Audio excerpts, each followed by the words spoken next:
से आभार व्यक्त करना चाहता हूँ, धन्यवाद करना चाहता हूँ। मेरे साथ इस सत्ययुग कला केंद्र के प्रिंसिपल दीपेंद्र कांत जी यहाँ पर जिन्होंने मुझे इनवाइट किया था, ऐसी श्वेता यहाँ पर है, संजय गौतम उसमें आए थे, और इंडियन आइडल के 9वें जो इंडियन आइडल था उसमें मोहित जी जो दिल्ली के हैं, हम सबके लिए गौरव की बात है कि वो फाइनलिस्ट रहे। उनका अभी हमने गाना भी सुना और जिस तरह से उन्होंने अपनी जर्नी के बारे में बताया और यहाँ पर उपस्थित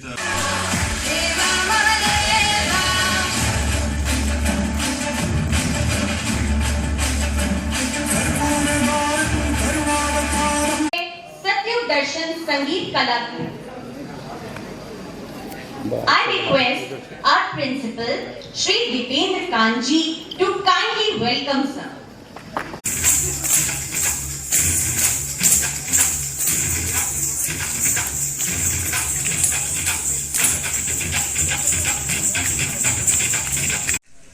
We also request the committee members of Satyug Darshan Sangeet Kala Kendra to kindly accompany sir on stage. All the committee members present here, kindly accompany sir के साथ।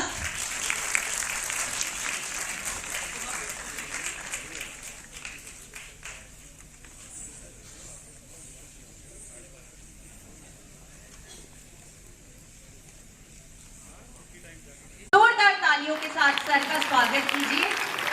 This extraordinary personality does not need any introduction. महोत्सव मना रहे हैं। साहित्य, कला, संगीत ये हमारे भारत की पहचान है, हमारी संस्कृति की पहचान है। और ख़ास करके मैं बधाई इसलिए देना चाहता हूँ जिस प्रकार का थीम उन्होंने लिया है, देशभक्ति के ऊपर, हमारी संस्कृति के ऊपर, हमारे धार्मिक मूल्यों के ऊपर ये कंपटीशन कर रहे हैं। और आने वाली 8 तारीख को ये फाइनल इसके लिए करेंगे अलग 10 शहरों से। तो प्रतिभाओं को एक नया प्लेटफॉर्म प्रदान करना और उनको प्रेरणा देना, उनको पुरस्कृत करना, इससे प्रतियोगिता की भावना भी बनती है और बच्चों को नया प्लेटफॉर्म भी मिलता है। तो मैं हृदय से बधाई देना चाहता हूँ और बहुत ही क्वालिटी के प्रोग्राम, बहुत उत्तम प्रोग्राम यहाँ देखने को मिले। उनके टीचर्स ने, स्कूल के बच्चों ने बहुत मेहनत की है। कला केंद्र के जो जितने भी व्यवस्थापक हैं उन्होंने भी बहुत मेहनत की है। तो मैं हृदय से उनको शुभकामनाएं देना चाहता हूँ।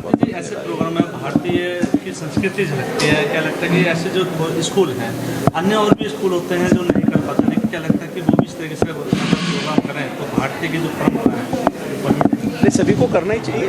सत्ययुग कला केंद्र उन्होंने नाम ही ऐसा रखा है कि जो सत्यम शिवम सुंदरम, सत्य की ओर और एक साधना की ओर, ये सारे काम साधना के ही हैं, संस्कृति के हैं। और अच्छी बात है कि अपने देश की संस्कृति का भाव रखकर जो हमारी पहचान है, जो हमारा सांस्कृतिक राष्ट्रवाद है, उसको लेकर के वो इस थीम के साथ आगे बढ़ रहे हैं। बाकी सबको भी, क्योंकि इस वर्ष तो खास करके क्योंकि आज़ादी के 75 साल पूरे हो गए, आज़ादी का अमृत महोत्सव हम मना रहे हैं, तो इससे बड़ी और कोई चीज़ नहीं हो सकती कि हम अपने देश की प्रतिभाओं को आगे बढ़ाएं। मेरा फाइनल देखिए, सबसे पहले मैं बताना चाहूँगा कि सत्ययुग दर्शन संगीत कला केंद्र संपूर्ण भारत में 20 संगीत कला केंद्र चला रहा है। और आज की जो प्रतियोगिता है, जैसा कि अभी सर ने बताया है कि आज़ादी के 75 वर्ष पूर्ण होने के उपलक्ष्य में ही हम लोग ये प्रतियोगिता आयोजित कर रहे हैं, जिसका जो थीम है समूह गान और समूह नृत्य है। तो समूह गान हमने देशभक्ति गीत पर रखे हुए हैं और समूह नृत्य भक्ति गीतों पर आधारित है। वो उद्देश्य एक ही है कि बच्चों के अंदर देशभक्ति के प्रति थोड़ी जागरूकता बढ़े। जब हम देश प्रेम की बात करते हैं, आपस भाईचारे की बात करते हैं, मानवता की बात करते हैं, एकता की बात करते हैं, तो जितने भी इस प्रकार की जो संस्थाएं ऐसे जो प्रतियोगिताएं आयोजित करती हैं, उससे बच्चों के अंदर एक रुचि बनती है कि हाँ, हमें भी देशभक्त बनना है, अच्छा कुछ करना है। तो इसका आज दूसरा दिवस है हमारा। कल हमने ये प्रतियोगिता फरीदाबाद में आयोजित की थी, आज इसका दूसरा दिवस आप यहाँ देख रहे हैं, आपके शहर में आयोजित की गई है। ऐसे ही भिन्न भिन्न शहरों में 10 दिन ये प्रतियोगिताएं आयोजित की जाएंगी। और आपको बता दूं कि ये प्रतियोगिताएं बिल्कुल निःशुल्क हैं, किसी भी स्कूल से, किसी भी बच्चे से किसी प्रकार का कोई शुल्क नहीं लिया गया है। इस शहर में जो प्रतिभागी प्रथम स्थान हासिल करेंगे उनका ग्रैंड फिनाले 8 अगस्त को, जहां पर विश्व का पहला स्कूल है समभाव समदृष्टि का स्कूल, यानी सतयुग दर्शन वसुंधरा ऑडिटोरियम में आयोजित किया जाएगा। तो आपके माध्यम से मैं अपील करना चाहूँगा कि जहाँ जहाँ तक भी ये मेरी आवाज़ पहुँच रही है वे सभी इस कार्यक्रम में शामिल हों और इस कार्यक्रम की शोभा बढ़ाएं। बिल्कुल, क्योंकि आज जैसा कि मैंने बताया कि आज द्वितीय दिवस है, तो कल हमारी प्रतियोगिता किसी और शहर में, कल हमने रोहतक में आयोजित की, उसके आगे अगला दिन जो है रेवाड़ी में होगा। ऐसे भिन्न भिन्न शहरों में प्रतियोगिता आयोजित की जाएंगी। पहली प्रतियोगिता हमने पहले दिन फरीदाबाद आयोजित की, आज दिल्ली में है, कल रोहतक में है, उसके बाद रेवाड़ी में है, फिर गुरुग्राम में होगी, इसके अलावा अम्बाला है। यानी मतलब हरियाणा, एनसीआर और यूपी 3 स्टेट के मध्य ये प्रतियोगिताएँ आयोजित की जा रही हैं। बेसिकली ऐसा नहीं है, हम लोग उद्देश्य भी नहीं है कि हमें कोई ऐसी